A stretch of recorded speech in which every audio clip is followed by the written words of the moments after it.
Halika na, sabay tayo. At kung sinong may gusto, dahil sa tubig alat, likas na yaman to. Welcome back mga Kaspiro. Muli samahan niyo ako sa aking ginawang pamamana ngayong araw kung saan nakasumpong tayo ng maraming biyaya at talagang lubos tayo pinagpala ng Diyos. Sana mag-enjoy kayo sa inyong panonood, kaya samahan niyo ako sa buong pangyayari sa laot. Let's go!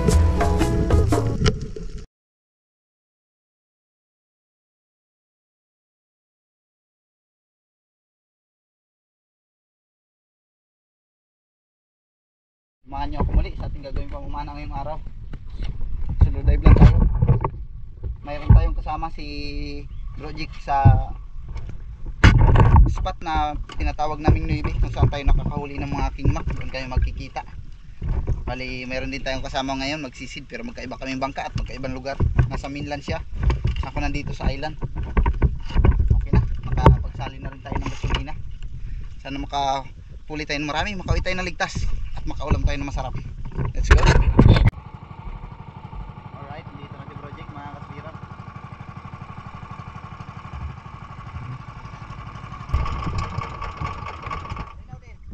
Oh, pwede na. Alright mga Kaspiro, subukan natin kung ano magiging biyaya natin ngayong araw. Kasama ko si Project. Nandito na kami sa spot. Grabe, tagirap na talaga ang mga delivery rider ngayon. Ito, parcel. Hirap talaga nang walang ano. Ito yung parcel sa motor mga Kaspiro. Ang ating delivery rider, Jake Avener Spear Fishing. Sana makadali kami dito.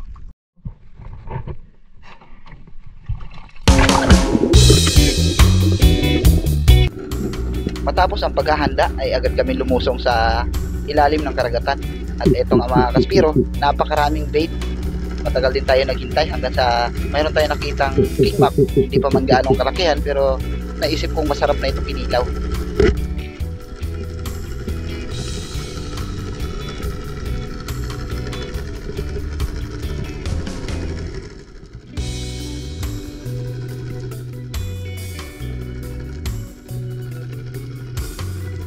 Para sa unang isda natin ngayong araw, isang tangigi.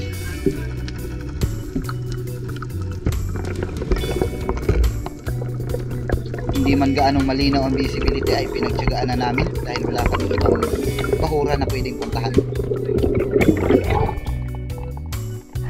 Tula na, bibi.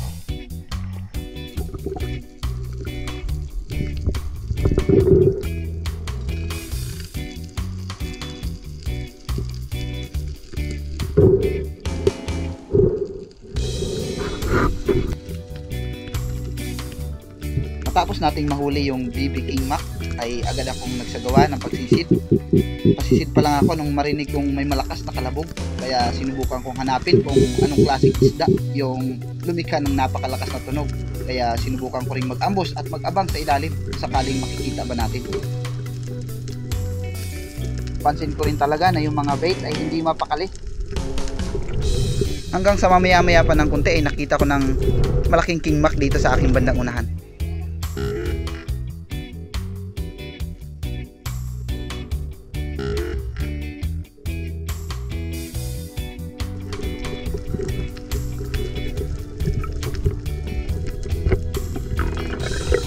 Paalala lang mga Kaspiro, kapag kingmak po yung ating pinapana ay huwag nating hahawakan yung ating monoline, nang sa ganun ay hindi mapunit yung sugat ng isda. Malambot lang po kasi yung katawan ng tangigi.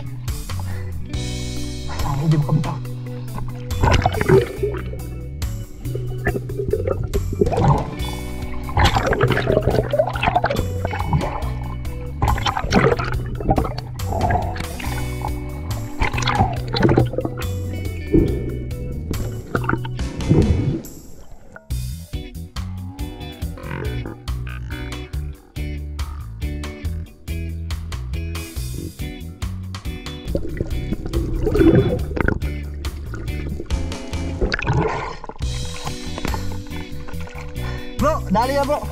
Malaki. Oh. Kadalasan po mga 3 bisis niya lang kayang ilubog yung ating buya at tiyak na tayong mahina na, kaya pwede na nating hilahin ng dahan-dahan pataas.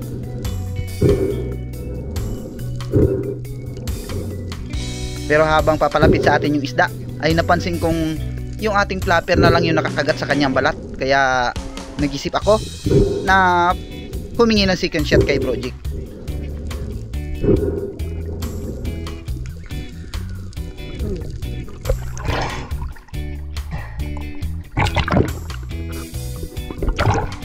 Bro, pasika shot bro, alagalit talaga.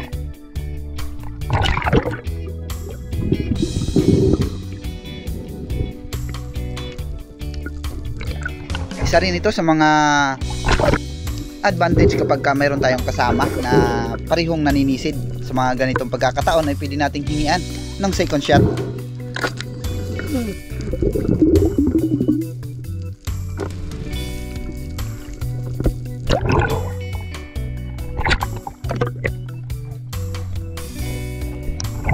Flapper na lang nakakagat.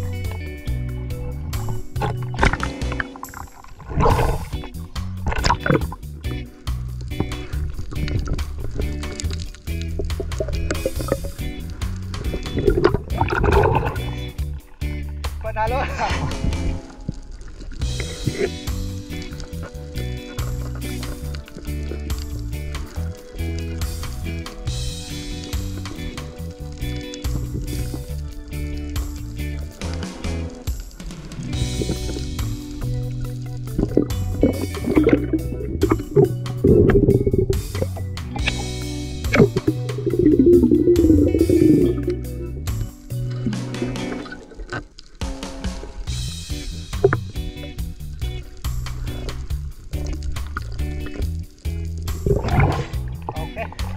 Salamat sa Diyos.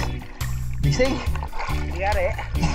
Pagkatapos ay dinala ko muna sa bangka dahil napakabigat hila-hilahin sa buya. Baka maging sa gabal ba kung meron tayong ibang pelagic na makita.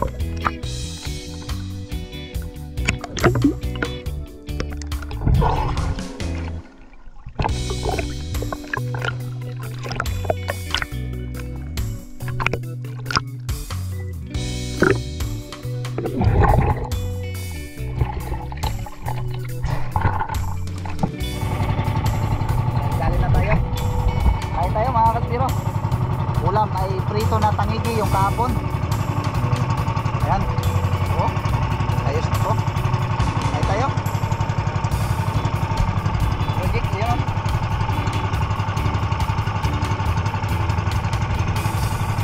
Dito sa panibagong spot kung saan tayo madalas na nakakahuli ng badlon, ito yung aming nilipatan ni Project. Kaya matapos kong makapag-load ay agad akong sumisid sa ilalim. Sakto namang sumugod din sa atin itong GT.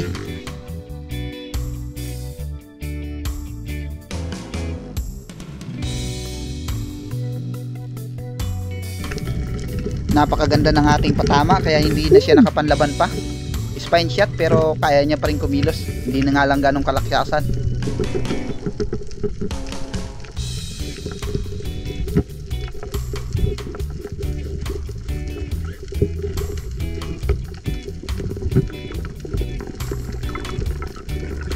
Binumanong sisid ko ito dito sa spot na ito mga kaspiro, kaya sinubukan ko pang magtiyaga-tiyaga pagkatapos nating mahuli ito.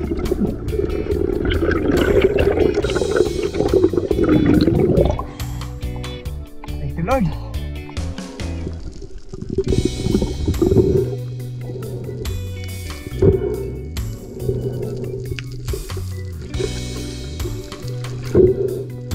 Ito yung ating naging pangatlong isda, isang pirasong mamsa, habang yung dalawa ay puros tangigi.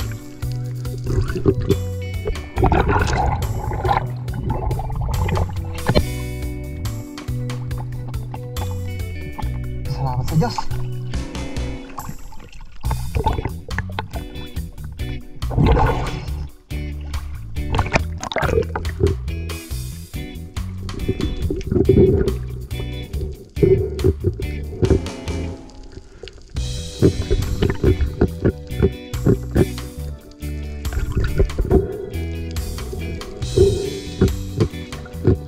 Hindi pa naman gaanong kalakihan, nasa 4 hanggang 5 kilo pa lang yung GT na ito.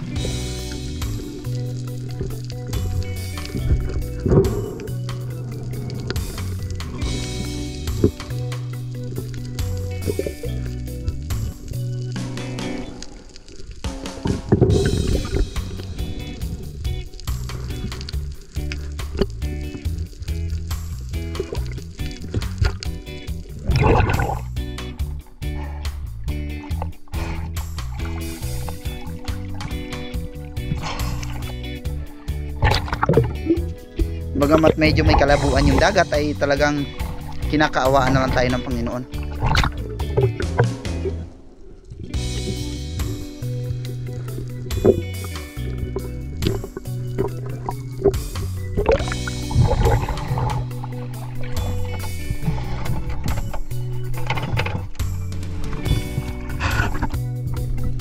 Pagkatapos makapag-load ay King Mac naman yung sumalubong sa atin dito, 2 piraso, at napana natin yung isa pero nakabitaw, kaya gumawa pa ako ng paraan. Kinuha ko yung shop habang nandyan pa siya at sinubukan ko pang mahuli, kaya eto, tinusok ko na lang.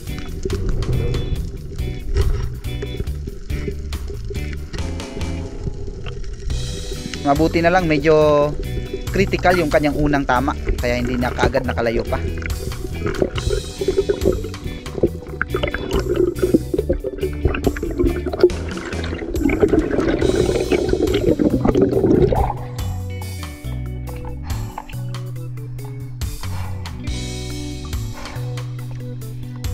Makabitaw, tinusok ko na lang. Makabitaw, tinusok ko na lang.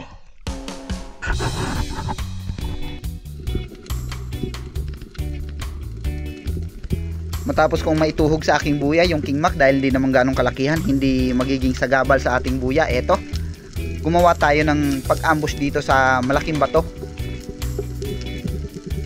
Hanggang sa nakita ko ditong isang uri ng puffer fish na tinatawag na durian fish, na napakasarap adobo at ginataan.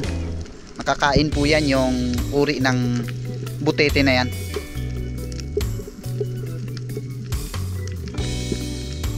Mamaya maya pa ay may naramdaman akong malalaking isda sa itaas, kaya nung sinubukan kong tingnan, mga batfish pala, akala ko mga pelagic na. Next dive, paspasan ulit para madikitan natin ang King Mac na ito. Sa pool naman, kahit na napakalayo ng distansya at sinukan niya pa itong mga tamban, yung mga bait na talagang palatandaan namin na may akyat ng mga tangigi ng bahura.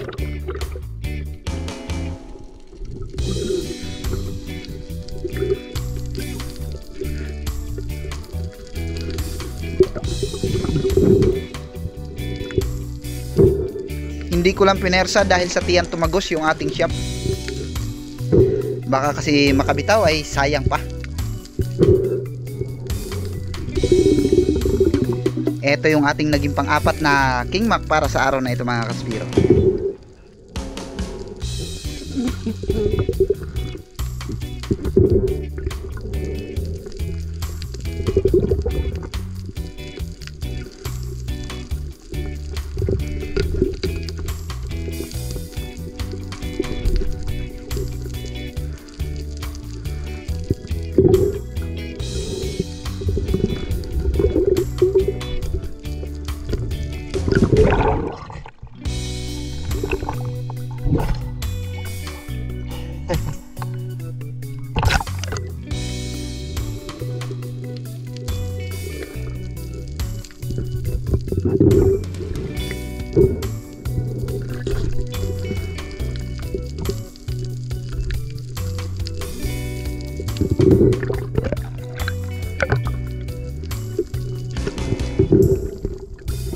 Matapos nating mahuli ito ay hindi na ako nagload pa ng pana dahil marami pa tayong spot na pupuntahan, kaya sumampa na ako sa bangka.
malabo ang dagat pero dadala-dala sa tiyaga. Let's go, subukan ulit natin dito.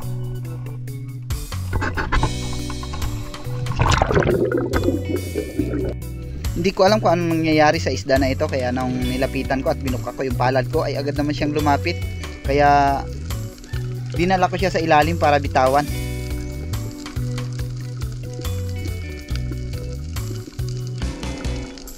Pero bago yun, pinagmasdan ko muna siya kung mayroon ba siyang sugat, kung bakit siya nasa taas ng bahura.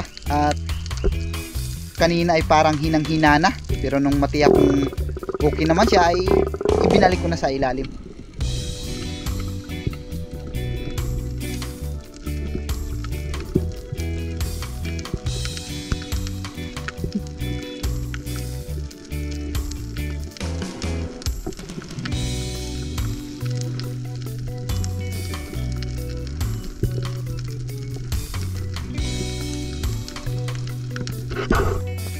Hanggang sa pinuntahan ko na yung rawis ng bahura na ito, kung saan tayo madalas na nakakahuli ng mga gat o mangrove snapper. Papasayad pa lang ako sa bato para mag-ambush ay nakita ko ng takot na takot itong mga bait. At nung tiningnan ko sa bandang panganto ay mayroon palang badlon o golden trevally.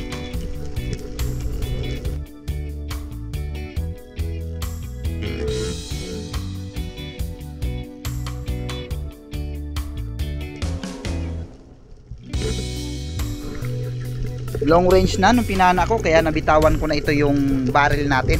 Mabuti na lang ay inabot pa rin talaga.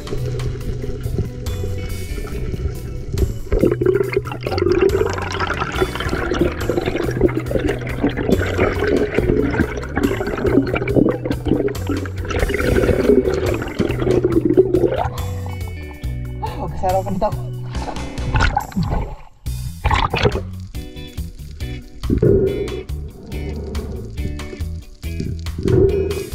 Pero nung malapit na ang isda ay nati akong maganda pala yung tama dahil tumagos sa kanyang panga ang ating shop.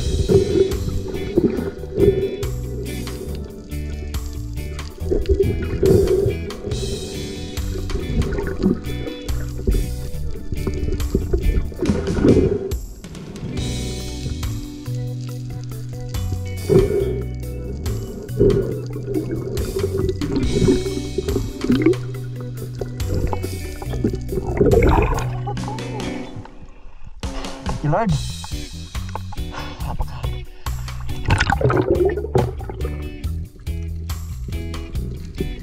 ito yung ating kauna-unahang golden trevally para sa araw na ito, yung badlon na tinatawag sa amin.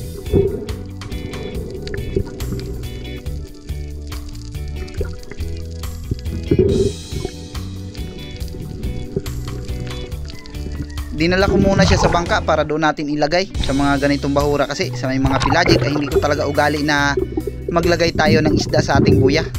May mga time kasi na humahabol tayo ng mga pelagic at napakabigat hilahin, kaya mas magandang nasa bangka para mabilis tayong makakalangoy.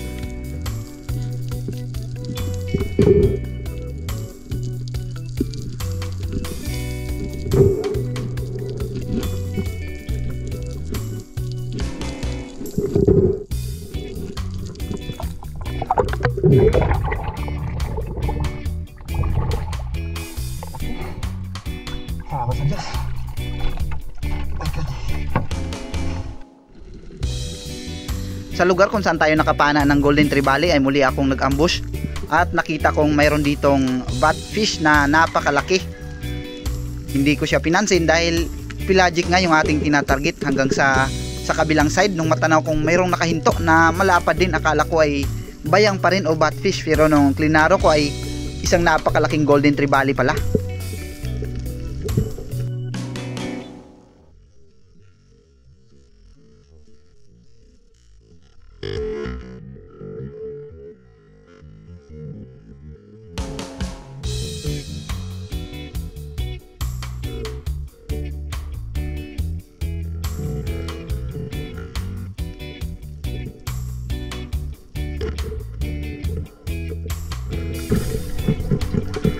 Ito siguro yung kasama ng una nating napana at hinihintay siya, kaya napana ulit natin para sa pangalawang pagkakataon ay mayroon na tayong dalawang golden trevally.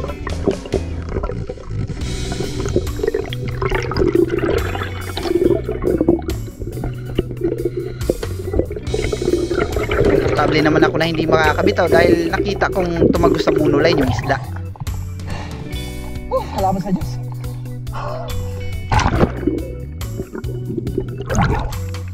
Thank you, Lord.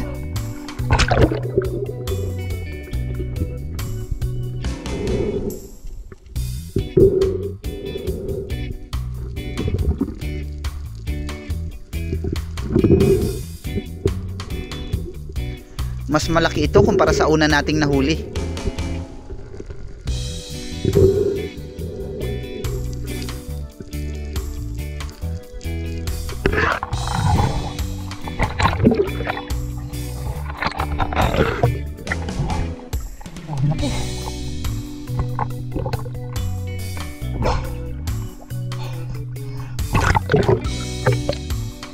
Pagalawa.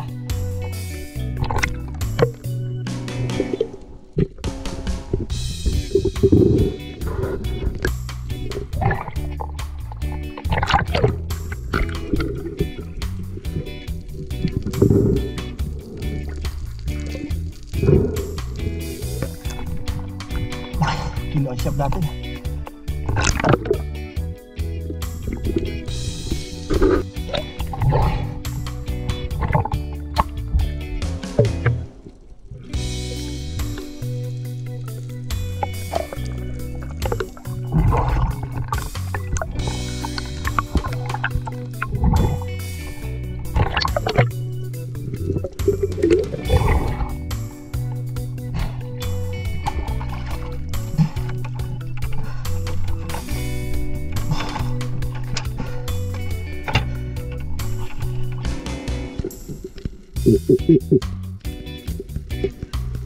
Binalikan ko ulit yung rawis mga kaspiro, baka sakaling makadagdag pa tayo, pero sa paglubog ko dito ay isang red snapper na o yung mangrove snapper yung sumalubong sa atin. Hindi ko kaagad kinalabitan dahil baka may pelagic pa, pero nung makita kong malaki na rin pala ito ay hindi ko na pinalampas pa.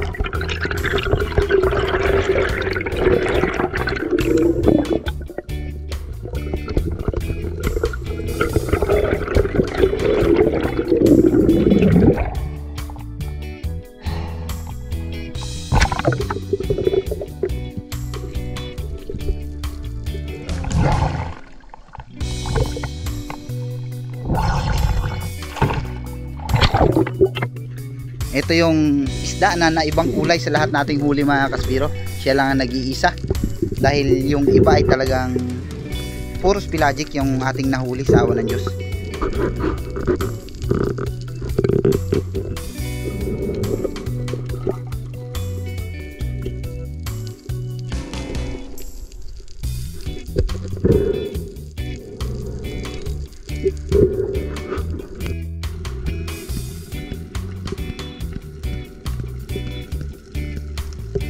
Matapos kong magpabalik-balik doon sa rawis mga kaspiro ay hindi na ako nakahuli pa ng isda, kaya umabante na ako dito sa medyo mababaw na area at dito ay nagsagawa ako ng pag-ambush at nagmasid na rin ako sa paligid ko kung anong isda ang pwede nating mapana.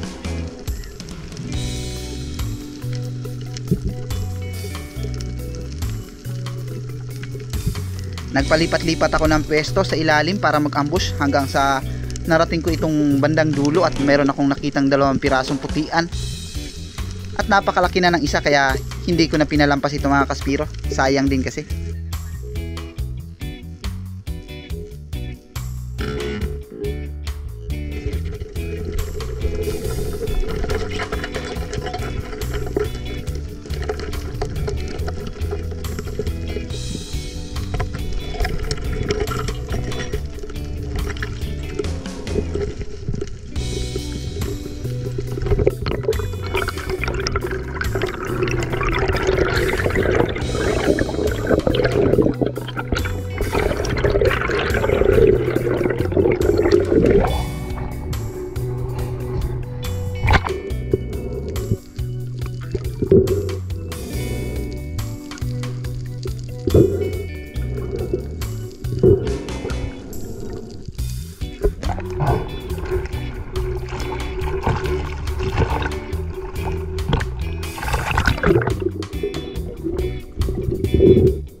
Ito na rin yung ating naging huling kalabit sa bahura na ito. Pagkatapos nito ay lumipat kami ng ibang spot kung saan madalas tayo na nakakahuli ng mga badlon.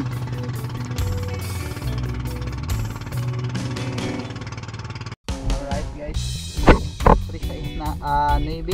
Alas 9. Last spot namin ni Project. Ayan na siya, pababa na. Nahihirapan naman ako nito mamaya sa bangka. Balikan lang natin mamaya sa gabi, kagaya ng ginagawa ko kapag malaki ang ibas. Binabalikan ko naman sa gabi para iangat na yung bangka, dahil pag nasa baba, mag-iban sa mabababa ay delikado, maraming malilikat na kamay. Minsan nawawalan tayo ng gasolina, pamundo, kalang, kung ano-ano. Kaya mas mabuti nandoon siya sa taas ng floaters niya. At maliban doon, kapag umulan, hindi natin kailangan bumaba dahil tinatanggalan ko ng burungan para kung sakaling umulan, aagos din ang tubig palabas. Okay, sa last spot natin ito, sana makadagdag pa tayo. Let's go.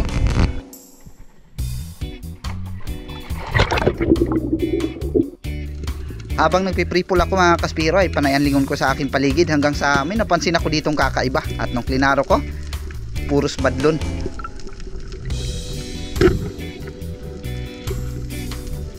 Hindi na ako namili dahil baka hindi pa tayo makakalabit. May mga kasama ring yellow Dutch trevally.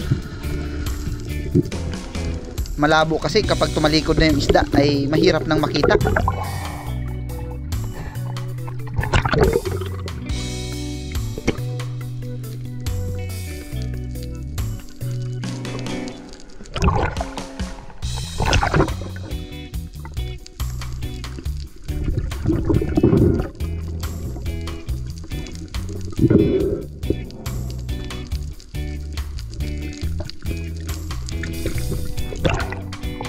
Bro, meron na, dami. Oh, may kasama kawayari, mga kawayari. Ay sila magkakasama, dami nila.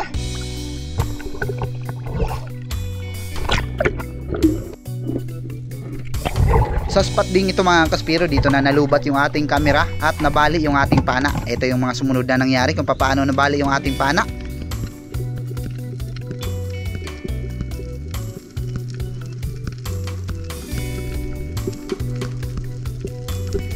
Sinagaan ko dito yung ambush mga kaspiro dahil yung mga bait ay medyo natataranta, hindi sila mapakali. May mga pagkakataon na nagpapanik sila, kaya sinubukan kong mag-abang baka sakaling mayroong dumaan.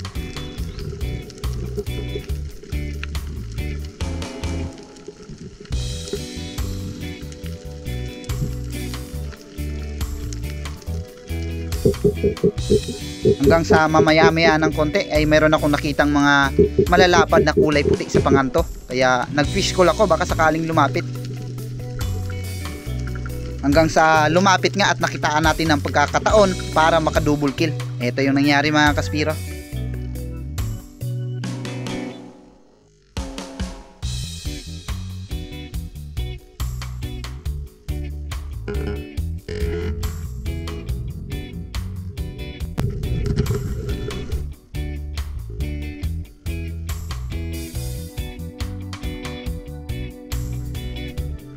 Sayang, bahagyang tumagilid yung isa, kaya daplis yung pagkakatama.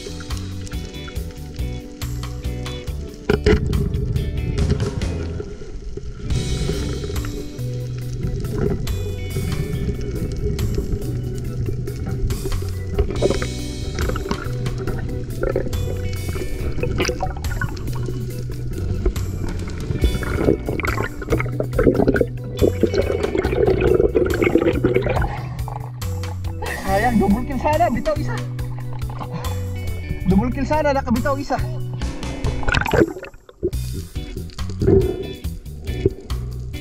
Dito ko na rin napansin mga kaspiro, habang hinihila natin itong isda ay nakita ko ng yung dulo ng shop natin ay naputol na.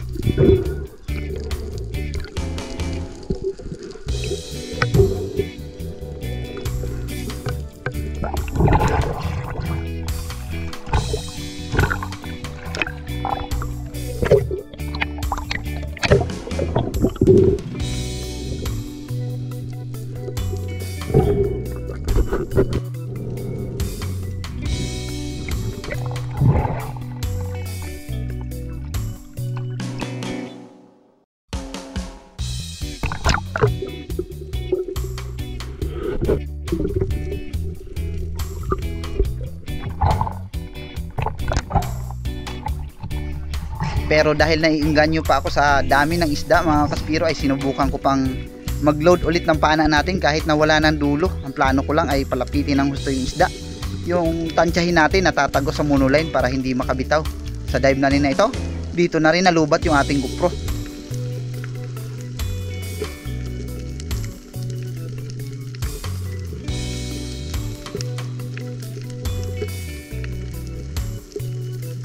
Akala ko badlo na, yung pala bayang pa yung sumugod sa atin, kaya nag-abang pa ako ng ilang sandali hanggang sa mayroon ako nakitang kulay puti sa panganto. Noong klinaro ko ay badlon. Hinintay ko sanang lumapit pero ayaw talagang lumapit, kaya ako nang gumawa ng paraan. Dinahandahan ko ng babain nang sa ganon ay madikitan na rin natin ng husto.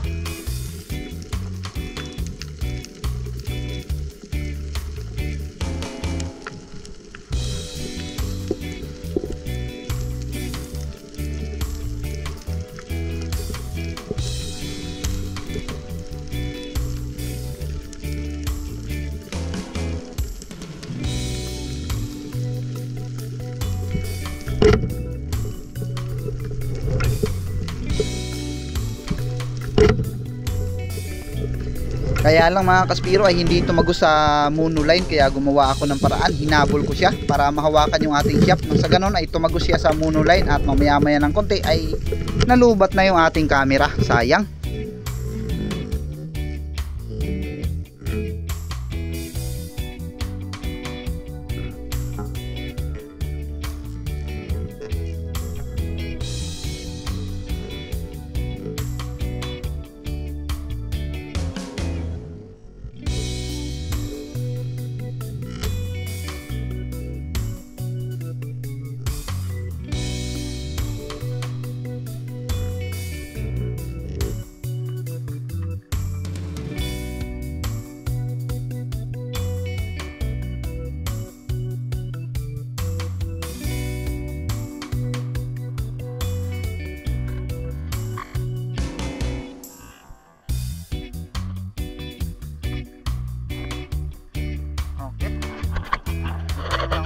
Lahat para ngayong araw nalang tayo, kaya lang yung ating camera lumat na kay bro Jake Abinor Sport Fishing, yung ating ginagamit na camera ngayon. Ipo-forward niya lang daw sa akin. Hindi ko natuloy nakunan ng video kung paano natin ito nabuhat. Talagang hirap na hirap ako, 4 na beses ako nagpahinga bago ako makarating ng palengke. At syempre maraming salamat sa patuloy na sumusuporta at walang sawang sumasama sa atin. Kay Mix Channel, Ribando si Alongo ng Las Piñas City, Gloria Vidal ng Mountain Province, GC Betbet, Suwan Orsal, Jake Abinor Sport Fishing, Denise De La Cruz and family ng Nae Cavite, Sinando Opoda Grapple ng San Julian Eastern Samar, August Remoto at Joliet Gaspar, Modisto Paul o si Roldan Journalist ng Surigao, Andy Ibal, Christian Espiron and family ng Silay City, Negros Occidental, Joel Antonio, Alex Bag, Pancho Pantino ng PRM Rapu-Rapu Albay, Romel Navarrete, Ruel Suway Baguio, Borromeo family, Tomenes family ng Isabela, Ginny Som Ocrancudo, Denise Berania, Mauricio Pujas and family ng Camiguin, Patrick Cabano at Luciñada family ng Camarines Sur, Julito Cuesta, Marcelo Bernaldez, Cristituto Kawaling, Espino family ng Angeles Pampanga, Nixon Ichon, Romeo Alcones and family ng Tacligan San Teodoro, Denise Balonso, kay Sir Jalbert ng Zamboanga City, Kasalom TV, Danilo at Jude Prince Adalim, kay Nestor, Noel Cars, Johnny Jackten, Jerry Linisis ng Marikina City, Flor de Lisa Kalingaw ng Coron, Palawan, Noderbeck, Magsodlo, Carino Cayadong and family, Madronio from Nae Cavite, Regine Pasco, Dolor Eduardo, Jose Candol, Jeffrey Perelino, Marihel Caralde, Rini Alice ng Pasay City, Pablo Alaw and family ng Parañaque, Dorias family ng Cebu at Obsuna family ng Caloocan, Hanilin Laureano, Tumbaga Hunter ng Quezon, ganon din kay Auntie P at Auntie Del from Idi Moradas, Denise Magbagay at sa kanyang asawa na si Leah Princillo, ganon din kay Denzel ng kanilang anak, Simeon Condes, Reyna Milmalinlin ng Taiwan, Charlie Alpa, Spartan Rebel Dogs, Angel Hernandez, Ellen Samar ng Cavite, Tarzan Palawan, Nia Perdida, Roberto Patalagsa, Idi Pento, Johnny De La Vega ng Romblon, Loreto Chavez at Bitok Technician at Richard Rosel, Kabugsay TV, Asyong Sandaran ng Italy at Gina Hernandez. Maraming salamat mga Kaspiro sa walang sawang suporta. Ingat po tayo palagi.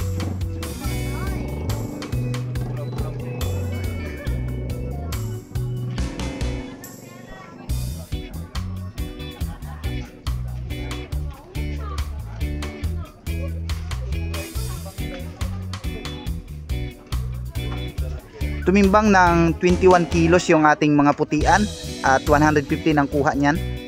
Habang yung mga gat ay 1 kilo din. Yung tangigi natin ay 6.2. Yung isa ay pinaiwan natin para maging ulam. Bali yung dulo natin pa na kaya umuwi na ako. Sayang, dahil pa sana isda. Pakulang ka, may pera pa. Pakulang nirete ko yan eh. Ano pang ya?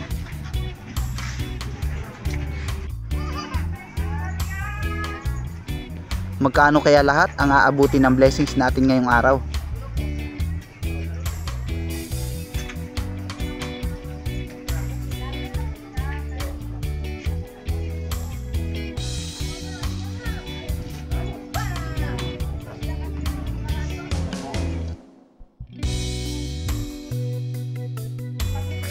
Ano kabili ka natin? Oo. Yung butal na lang ang inano ko. Salamat eh. Lamig lamang. Ano? Hawakan mo naman. Resibo lang ni Ate. Ayun, may isa kulang.